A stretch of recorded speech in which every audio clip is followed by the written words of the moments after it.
ತನೋ ಎಲ್ಲಿಗೋ ಕರ್ಕೊಂಡು ಹೋಗ್ತೀನಿ ಅಂತ ಶಾಪಿಂಗ್ ಮಾಡಿಸ್ಕೊಂಡು ಕರ್ಕೊಂಬಂದೆ. ಇವಾಗ ನೋಡಿದ್ರೆ ಈಗ ಟೆರೇಸ್ ಕರ್ಕೊಂಡು ಬಂದಿದ್ಯಾ, ಏನು ವಿಷಯ? ಲೋ ವಿಶ್ವ, 6 ತಿಂಗಳಿಗೆ ಹುಟ್ಟೋಂತಾರೆ ಆಡ್ಬೇಡ. ಸ್ವಲ್ಪ ಲೈಫಲ್ಲಿ ಎಕ್ಸೈಟ್ಮೆಂಟ್ ಅನ್ನೋದಿರ್ಲಿ. ಎಕ್ಸೈಟ್ಮೆಂಟ್ ಅನ್ನೋದು ನಿನ್ನ ತಲೆ. ಮೊದಲು ಯಾಕೆ ಕರ್ಕೊಂಡು ಬಂದಿದ್ಯಾ ಅನ್ನೋದು ಹೇಳು. ವಿಶ್ವ, ನಿನಗೆ ನೆನಪಿದ್ಯೇನೋ, ನಾವು ಚಿಕ್ಕವರಿದ್ದಾಗ ಅತ್ತೆ ನಮ್ಮನ್ನ ಇಲ್ಲಿ ಕರ್ಕೊಂಡು ಬಂದು ಇದೇ ಆಕಾಶನ ತೋರ್ಸ ನಮ್ಗೆ ಊಟ ಮಾಡಿಸ್ತಿದ್ರು. ಊಟ ಎಲ್ಲ ಮುಗ್ದಾದ್ಮೇಲೆ ಕರ್ಕೊಂಡು ಹೋದ್ರು ನಾವ್ ಬರಲ್ಲ ಅಂತ ಹಠ ಮಾಡಿ ಇಲ್ಲೇ ಆರಾಮಾಗಿ ಆಟ ಆಡ್ಕೊಂಡಿದ್ವಿ. ಇದಾದ್ರೂ ನಿಂಗೆ ನೆನಪಿದ್ಯಾ? ನೆನಪಿದೆ.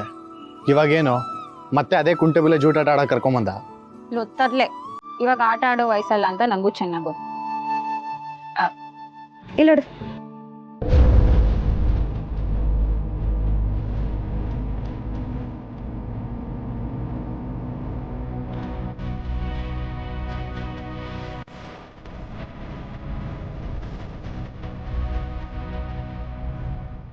ನನ್ನ ಹೆಸರು ಯಾಕೆ ಬರ್ಕೊಂಡಿದ್ಯಾ?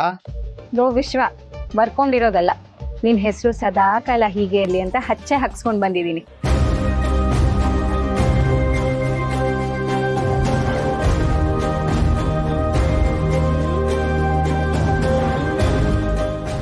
ಹಚ್ಚೆನಾ?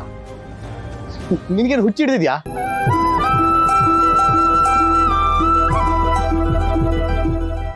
ಪ್ರೀತಿ ಅಂದ್ರೇನೆ ಹುಚ್ಚಲ್ವೇನೋ. ಒಂದ್ಸತಿ ಮನ್ಸಿಗೆ ಪ್ರೀತಿ ಅನ್ನೋದು ಬಂದ್ರೆ ಅದ್ ಯಾರಿಂದನೂ ವಾಸಿ ಮಾಡೋದಕ್ಕಾಗಲ್ಲ. ಚಿಕ್ಕ ವಯಸ್ಸಲ್ಲಿ ಗೊಂಬೆಗಳಿಗೆ ಮದ್ವೆ ಮಾಡಿ ಆಟ ಆಡ್ತಿದ್ವಿ. ಅದನ್ನೆಲ್ಲ ನೋಡಿದವರು ಮುಂದೆ ನೀವಿಬ್ರು ಗಂಡ ಹೆಂಡತಿ ಆಗೇ ಆಗ್ತೀರಾ ಅಂತ ಹೇಳ್ತಾ ಇದ್ರು. ಆಗ್ಲೇ ನಿನ್ ಮೇಲೆ ನನ್ಗೆ ಪ್ರೀತಿ ಮೂಡೋದಕ್ಕೆ ಶುರು ಆಯ್ತು ವಿಶ್ವ. ಆದ್ರೆ ಅದನ್ನ ಹೇಳ್ಕೊಡೋದಕ್ಕೆ ಆಗ್ಲಿಲ್ಲ. ಓದಕ್ಕೆ ಅಂತ ನಾನು ಹೊರದೇಶಕ್ಕೆ ಹೋದೆ. ಅಲ್ಲಿಂದ ಬಂದ್ಮೇಲೆ ಹೇಳ್ಕೊಳ್ಳೋಣ ಅಂತ ಅನ್ಕೊಂಡೆ. ಅದೇ ನೀನಿದ್ದ ಪರಿಸ್ಥಿತಿ ನೋಡಿ ನಾನು ಹೇಳಿದ್ರೆ ತಪ್ಪಾಗುತ್ತೆ ಅಂತ ಅನಿಸ್ತು. ಅದಕ್ಕೆ ಸುಮ್ಮನಾದೆ. ನೀನ್ ಇವತ್ತು ಬದಲಾಗ್ತೀಯ, ನಾಳೆ ಬದಲಾಗ್ತೀಯ, ನಿನಗೆ ಒಂದಲ್ಲ ಒಂದು ದಿವಸ ನನ್ನ ಮೇಲೆ ಪ್ರೀತಿ ಬರುತ್ತೆ ಅಂತ ನಾನು ಕಾದೆ ವಿಶ್ವ. ಆದ್ರೆ ನಿನ್ಗೆ ಆ ಪ್ರೀತಿ ನನ್ನ ಮೇಲೆ ಬರಲೇ ಇಲ್ಲ. ಯಾಕೋ ವಿಶ್ವ, ನನ್ನ ಮನಸ್ಸಿನ ಭಾವನೆಗಳನ್ನ ನೀನು ಯಾಕೆ ಅರ್ಥ ಮಾಡ್ಕೊಳ್ಳಿಲ್ಲ? ನೀನು ಅರ್ಥ ಮಾಡ್ಕೊಳ್ದೆ ಹೋದ್ರು ನಾನು ಅರ್ಥ ಮಾಡ್ಕೊಂಡಿದ್ದೀನಿ.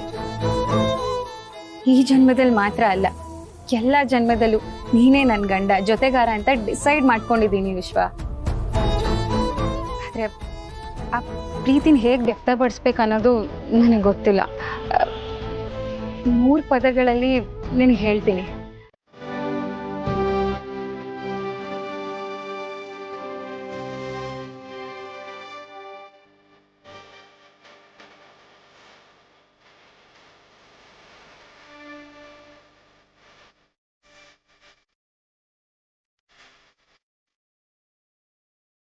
ಅಣ್ಣ, ಅದು ಫಂಕ್ಷನ್ ಹಾಲ್ನಲ್ಲಿ ಎಲ್ಲ ಡೆಕೋರೇಷನ್ ಮಾಡಿದ್ದಾಯ್ತು.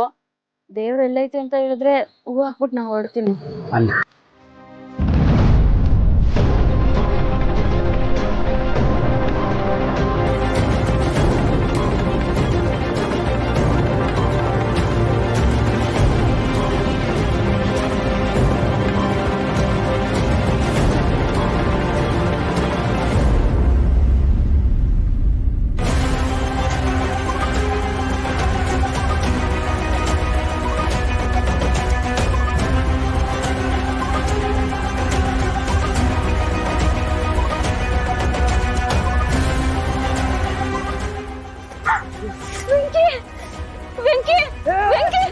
ಹಂಗೆಲ್ಲ ಹೋಗ್ಬಾರ್ದು. ಏನು ಹಂಗ ಹೋಗ್ಬಾರ್ದು ಅಣ್ಣ, ಅಲ್ಲಿ ಹೋಗ್ತಾ ಇದಾರಲ್ಲ, ಅವ್ರು ಯಾಕೆ ಇಲ್ಲಿದ್ದಾರೆ?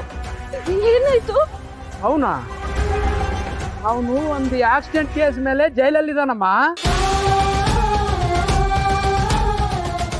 ಅವ್ನು ನಿನ್ ಗೊತ್ತಾ? ಆಕ್ಸಿಡೆಂಟಾ? ಹಾ, ಇಲ್ಲ, ವೆಂಕಿ ಆಕ್ಸಿಡೆಂಟ್ ಮಾಡಕ್ಕೆ ಸಾಧ್ಯನೇ ಇಲ್ಲ. ವೆಂಕಿ ಅಣ್ಣ ಇವಾಗ ಹೋದ್ರಲ್ಲ, ಅವ್ರು ನನ್ ಗಂಡ. ನಿನ್ ಗಂಡನಾ? ಹೌದಣ್ಣ, ಅವ್ರು ಕಾಣಿಸ್ತಿಲ್ಲ ಅಂತ ನಾವು ತುಂಬಾ ದಿನದಿಂದ ಹುಡುಕ್ತಾ ಇದೀವಿ. ಆದ್ರೆ ಅವ್ರು ನೋಡಿದ್ರೆ ಇಲ್ಲ ಅವ್ರೆ. ಅಣ್ಣ ಅಣ್ಣ, ನಾವು ಕಿತಾಬ್ ಹತ್ರ ಮಾತಾಡ್ತೀನಿ. ಇಲ್ಲಮ್ಮ ಹಂಗೆಲ್ಲ ಹೋಗ್ಬಾರ್ದಮ್ಮ. ಅಣ್ಣ ಅಣ್ಣ, ಕೆಲ್ಸಕ್ಕೆ ತೊಂದ್ರೆ ಬರ್ತಮ್ಮ. ಅಣ್ಣ ನಿನ್ ಕೈ ಮುಗಿತೀನಿ ಅಣ್ಣ, ಒಂದೇ ಒಂದು ಮಾತಾಡ್ತೀನಿ ಅಣ್ಣ. ಆತರ ಹೋಗಿಲ್ಲಮ್ಮ.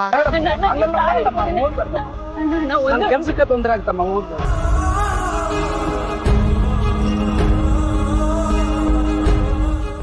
ಸರಿ, ಒಂದ್ ಕೆಲಸ ಮಾಡಮ್ಮ. ಅಣ್ಣ ಏನ್ ಮಾಡ್ಬೇಕು? ಅಲ್ಲಿ ಒಂದು ವಿಸಿಟಿಂಗ್ ಕೌಂಟರ್ ಇದೆ, ಅಲ್ಲಿಂದ ಬನ್ನಿ ಮಾತಾಡೋದು. ಸರಿ ಅಣ್ಣ.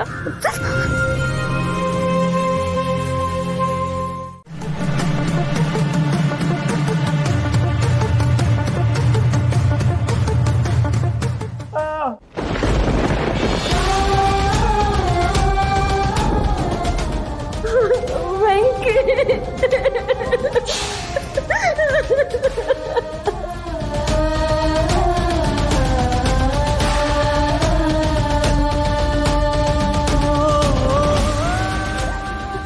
ವೆಂಕಿ, ನೀನ್ ಯಾಕೆ ಇಲ್ಲಿದೀಯ? ಏನಾಯ್ತು ಹೇಳು, ಏನಾಯ್ತು?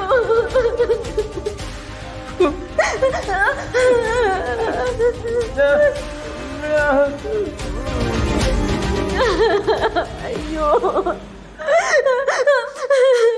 ವೆಂಕಿ, ನೀನ್ ನೋಡಿದ್ರೆ ಇಲ್ಲಿದ್ಯಾ, ಆದ್ರೆ ಪ್ರಕಾಶ್ ಅಣ್ಣ ಬಂದು ನನಗ್ ದುಡ್ಡು ಕೊಟ್ಟು ನೀನೆಲ್ಲೋ ಕೆಲಸ ಮಾಡ್ತಿದ್ಯಾ, ಇನ್ನೊಂದ್ ಸ್ವಲ್ಪ ದಿನ ಅಷ್ಟೇ ನೀನ್ ವಾಪಸ್ ಬರ್ತೀಯ ಅಂತ ಹೇಳಿದ್ರು. ಆದ್ರೆ ನೀನ್ ನೋಡಿದ್ರೆ ಇಲ್ಲಿ. ನಮ್ಮವರೊಬ್ರು ಯಾವುದೋ ಸಮಸ್ಯೆಯಲ್ಲಿ ಸಿಗಾಕೊಂಡಿದ್ದಾರೆ. ನೀನು ಅವ್ರ ಪರವಾಗಿ 3 ದಿನ ಸ್ಟೇಷನ್ ಅಲ್ಲಿ ಇರ್ಬೇಕು. ಆಮೇಲೆ ಅವರೇ ನಿನ್ನ ಬಿಡಿಸ್ಕೊಂಡ್ ಬರ್ತಾರೆ, ಕೈ ತುಂಬಾ ದುಡ್ಡು ಕೊಡ್ತಾರೆ.